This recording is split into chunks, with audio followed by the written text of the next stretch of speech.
Hi hello ಎಲ್ರಿಗೂ ನಮಸ್ಕಾರ. ಎಲ್ರಿಗೂ ಶುಭ ಮುಂಜಾನೆ ಹೇಳ್ತಾ ಹಾಯ್, ನನ್ನ ಹೆಸರು ದರ್ಶನ್ ಅಂತ. ನಾನು ಇವಾಗ ತಾನೇ ರೀಸೆಂಟಾಗಿ ವ್ಲಾಗ್ನ ಸ್ಟಾರ್ಟ್ ಮಾಡಿದ್ದೀನಿ. ಏನಕ್ಕೆ ಅಂತಂದರೆ ನಮಗೂ ಲೈಫಲ್ಲಿ ಆಸೆ ಇರುತ್ತೆ. ಈಗಿನ ಸಿಚುವೇಶನ್ ಹೇಗಿದೆ ಅಂತ ನಿಮಗೂ ಚೆನ್ನಾಗಿ ಗೊತ್ತಲ್ವಾ. ಜಾಬ್ ಮಾರ್ಕೆಟಿಂಗ್ ಯಾವ ಥರ ಇದೆ, ಓದಿರೋರಿಗೆ ಒಂದು ಪರ್ಫೆಕ್ಟಾಗಿರೋ ಜಾಬ್ ಕೂಡ ಇವಾಗ ಇದರಲ್ಲಿ ಸಿಗ್ತಾ ಇಲ್ಲ ಅಲ್ವಾ. ಎಜುಕೇಷನ್ ಮಾಡ್ತಾ ಇದ್ದಾರೆ, ಜೊತೆಗೆ ಎಜುಕೇಷನ್ ಮಾಡಿದ್ರು ಕೂಡ ಅವ್ರು ಎಕ್ಸ್ಪೆಕ್ಟ್ ಪಡೋ ಥರ ವಿದ್ಯಾರ್ಥಿಗಳಾಗಿರ್ಬೋದು, ಸ್ಟೂಡೆಂಟ್ಸ್ಗಳಾಗಿರ್ಬೋದು ಎಕ್ಸ್ಪೆಕ್ಟ್ ಮಾಡೋ ಥರ ಅವರಿಗೆ ಒಂದು ಜಾಬ್ಗಳು ಕೂಡ ಸಿಗ್ತಾ ಇಲ್ಲ. ಅದು ಜಾಬ್ ಮಾರ್ಕೆಟ್ ಪ್ರಾಬ್ಲಮು, ಇಲ್ಲ ಇನ್ ಟೈಮ್ಗೆ ನಾವು ಪಾಸ್ ಆಗಿರ್ತೀವ, ಇಲ್ಲ ನಮ್ಮ ಸಮಸ್ಯೆನೋ ಅಂತ ಏನು ಅಂತ ನಮಗೆ ಅರ್ಥನೇ ಮಾಡ್ಕೊಳ್ಳೋದಕ್ಕೆ ಆಗ್ತಾ ಇಲ್ಲ. ಬಟ್ ಏನಪ್ಪ ಈ ಒಂದು ಸಿಚುವೇಶನ್ ನಾವು ಏನು ಹೇಳೋಕ್ಕೆ ಇಷ್ಟಪಡ್ತೀನಿ ಅಂತಂದರೆ, ನಾನು ನೋಡ್ತಿದ್ದಂಗೆ ತುಂಬ ಜನ ಎಂತೆಂಥವರು ಕೂಡ ಈಸಿಯಾಗಿ ಕೂಡ ಅರ್ನ್ ಮಾಡ್ತೀನಿ. ನಾನು ಅರ್ನ್ ಮಾಡಬೇಕು ಥಾಟ್ ಇದೇ ಇರುತ್ತೆ. ಐ ಮೇಕ್ ಮನಿ ಅನ್ನೋದು ತುಂಬ ಇಂಪಾರ್ಟೆಂಟು. ಪ್ರತಿಯೊಬ್ಬರಿಗೂ ಮನಿ ಬೇಕೇ ಬೇಕು. ಜೊತೆಗೂ ಕೂಡ ಅವ್ರ ಜೊತೆ ಸ್ಕಿಲ್ಸು ಕೂಡ ಕಲಿಬೇಕು. ಈಗ ಒಬ್ಬ ವ್ಲಾಗ್ ಮಾಡ್ತಾನೆ ಅಂದ ತಕ್ಷಣ ಅವ್ನು ಸಡನ್ನಾಗಿ ನೀನು ನಾಳೆಗೆ ದುಡ್ಡು ಬಂದುಬಿಡಲ್ಲ ಅಲ್ವಾ. ಸೊ ಅವ್ನು ವ್ಲಾಗ್ ಮಾಡ್ತಾನೆ ಅಂದರೆ ಆ ವ್ಲಾಗ್ನ ಲರ್ನ್ ಮಾಡಬೇಕು. ದಿನ ಏನು ಮಾಡ್ತಾನೆ, ಏನು ಕೆಲಸಗಳನ್ನ ಮಾಡ್ತಾನೆ, ಸೊ ಅವನು ಕೂಡ ಅದನ್ನೆಲ್ಲ ತಿಳ್ಕೊಬೇಕಾಗಿರುತ್ತೆ. ತಿಳ್ಕೊಂಡು ಕೂಡ ಅವ್ನು ಜಸ್ಟ್ ಲರ್ನ್ ಮಾಡ್ತಾ ಡೇ ಬೈ ಡೇ ಅವನು ಅಪ್ಡೇಟ್ ಆಗ್ತಾ ಇರಬೇಕಾಗುತ್ತೆ. ಜೊತೆಗೆ ಇದರಿಂದ ಕೂಡ ಅವನು ಸ್ಕಿಲ್ಸ್ನ ಇಂಪ್ರೂವ್ಮೆಂಟ್ ಮಾಡಿಕೊಂಡು ಒಂದಿನ ಅಜ್ಜು ಹಾಗೆ ಆಗ್ತಾನಲ್ವಾ. ಸೊ ಹಾಗೆ ಆ ಒಂದು ಆಸೆಯಲ್ಲಿ ಕೂಡ ನಾನು ಕೂಡ ಈ ಒಂದು ವ್ಲಾಗ್ನ ಸ್ಟಾರ್ಟ್ ಮಾಡಿದ್ದೀನಿ. ಏನಕ್ಕಪ್ಪ ಈ ವ್ಲಾಗು ಅಂತಂದರೆ, ಸೊ ಇವಾಗ ನೋಡಿ ಬೆಂಗಳೂರು ಲೈಫ್ ಹೇಗಿದೆ. ಈಗ ನಾನು ಹಳ್ಳಿಯಿಂದ ಸಿಟಿವರೆಗೂ ಬಂದಿದ್ದೀನಿ. ಏನಕ್ಕೆ ಬಂದಿದ್ದೀನಿ? ಸೊ ಒಂದು ಜಾಬ್ನ ತೊಗೊಬೇಕು, ಒಂದು ಸ್ವಲ್ಪ ದುಡ್ಡನ್ನ ಅರ್ನ್ ಮಾಡಬೇಕು, ನನ್ನ ಫ್ಯಾಮಿಲಿನ ಚೆನ್ನಾಗಿ ನೋಡ್ಕೊಬೇಕು ಅನ್ನೋ ಕನಸನ್ನ ಹೊತ್ತಿ ಬಂದಿರ್ತೀವಿ. ಬಟ್ ನಾವು ಅಂದ್ಕೊಂಡಾಗೆ ಕೂಡ ಸಿಟಿ ಕೂಡ ಇರಲ್ಲ.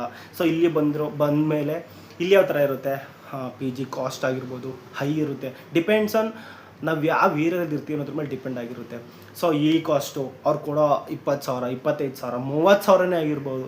ಬಟ್ PG ಕಾಸ್ಟು ಜೊತೆಗೆ PG ಇರುವಂಥ ಊಟ ಕೂಡ ಸಮ್ಟೈಮ್ಸಲ್ಲಿ ಅಡ್ಜಸ್ಟ್ ಕೂಡ ಆಗೋದೇ ಇಲ್ಲ. ಇದ್ರ ಜೊತೆಗೆ ನಾವು ಹೊರಗಡೆ ತಿನ್ಕೊಂಡು ಇದನ್ನು ಮೇಂಟೈನ್ ಮಾಡಿಕೊಂಡು, ಜೊತೆಲಿ ಫ್ರೆಂಡ್ಸ್ಗಳ ಜೊತೆ ಅವ್ರ ಜೊತೆ ತಿನ್ಕೊಂಡು ಇಷ್ಟೆಲ್ಲ ಮಾಡಿದ್ರು ಕೂಡ ಉಳಿಸ್ತೀವ?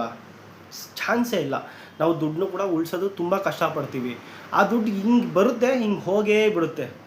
ಸೊ ಏನಪ್ಪ ನಾವೇನು ಮಾಡಬೇಕು ಲೈಫಲ್ಲಿ? ಸೊ ಲೈಫಲ್ಲಿ ನಾವು ದುಡ್ಡನ್ನ ಸೇವ್ ಮಾಡಬೇಕು. ಯಾವ ಥರ ಸೇವ್ ಮಾಡಬೇಕು, ಅದಕ್ಕೆ ಅಂತಹ ನಾವು ಸಮ್ ಸ್ಕಿಲ್ಸ್ಗಳನ್ನ ಕಲಿಬೇಕು. ಯಾವ ಥರ, ಫಾರ್ ಎಕ್ಸಾಂಪಲ್ ಈಗ ನಮ್ಮ ಕಣ್ಮುಂದೆನೇ ಬೇರೆಯವ್ರು ಯಾವ ಥರ ಸೇವ್ ಮಾಡ್ತಿದ್ದಾರೆ ಅನ್ನೋದು ತಿಳ್ಕೊಬೇಕು. ಇಲ್ಲ ಫಾರ್ ಎಕ್ಸಾಂಪಲ್ ನಮ್ಮ ಅಪ್ಪ ಅಮ್ಮನೇ ಕೇಳಬೇಕು, ನೀವು ಯಾವ ಥರ ಜೀವನನ ಮಾಡ್ತಾಯಿದ್ರಿ, ಯಾವ ಥರ ನೀವು ದುಡ್ಡನ್ನ ಸೇವ್ ಮಾಡ್ತಿದ್ರಿ, ನಮ್ಮನ್ನೆಲ್ಲ ಹೇಗೆ ಸಾಕಿದ್ರಿ.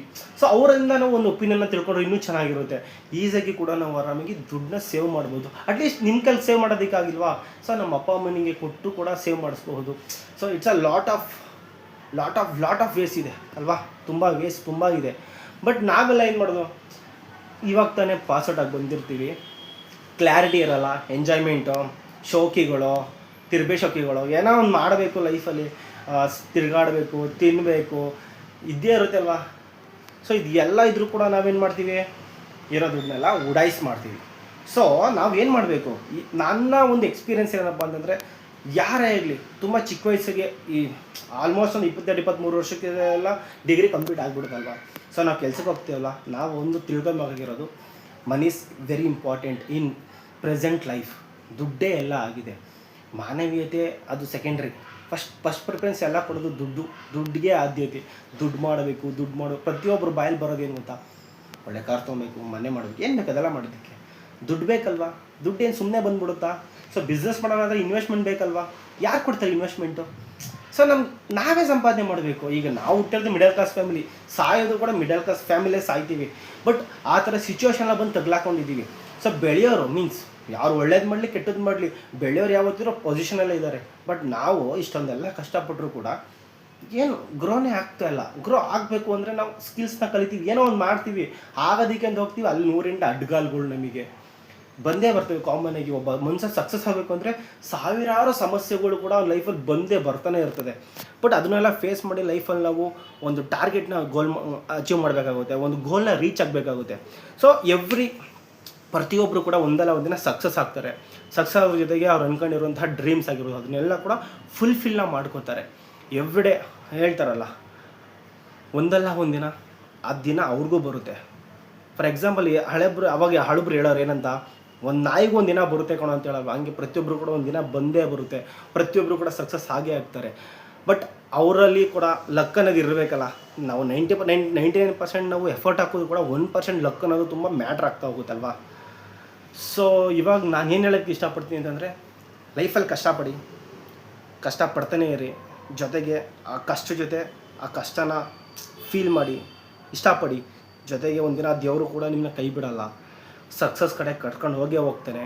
ನಿಮ್ಮ ಶ್ರಮ, ನಿಮ್ಮ ಪರಿಶ್ರಮ ಆಗಿರ್ಬೋದು, ನೀವು ಯೋಚನೆ ಮಾಡುವಂಥ ರೀತಿ ಆಗಿರ್ಬೋದು, ಒಬ್ರಿಗೆ ಒಳ್ಳೇದು ಮಾಡುವಂತಹ ಒಂದು ಆಲೋಚನೆ ಆಗಿರ್ಬೋದು, ಇದರಿಂದ ಕೂಡ ನೀವು ಸಕ್ಸಸ್ ಆಗ್ತೀರಾ. ಇದು ಕೂಡ ನಿಮಗೆ ಸಕ್ಸಸ್ಗೆ ಕೀ ಅಂತಲೂ ಹೇಳ್ಬೋದು. ಇಷ್ಟೊತ್ತು ನನ್ನ ವೀಡಿಯೋನ ನೋಡಿದ್ದಕ್ಕೆ ತುಂಬ ಥ್ಯಾಂಕ್ಸ್. ಹಾಗೆ ನನ್ನ ಈ ಒಂದು ಯೂಟ್ಯೂಬ್ ಚಾನಲ್ಗೆ ಪ್ರತಿಯೊಬ್ಬರು ಕೂಡ ಸಬ್ಸ್ಕ್ರೈಬ್ ಆಗಿ, ಇಷ್ಟ ಆದರೆ ಲೈಕ್ನ ಮಾಡಿ, ಹಾಗೆ ಶೇರ್ನ ಮಾಡಿ. Thank you so much.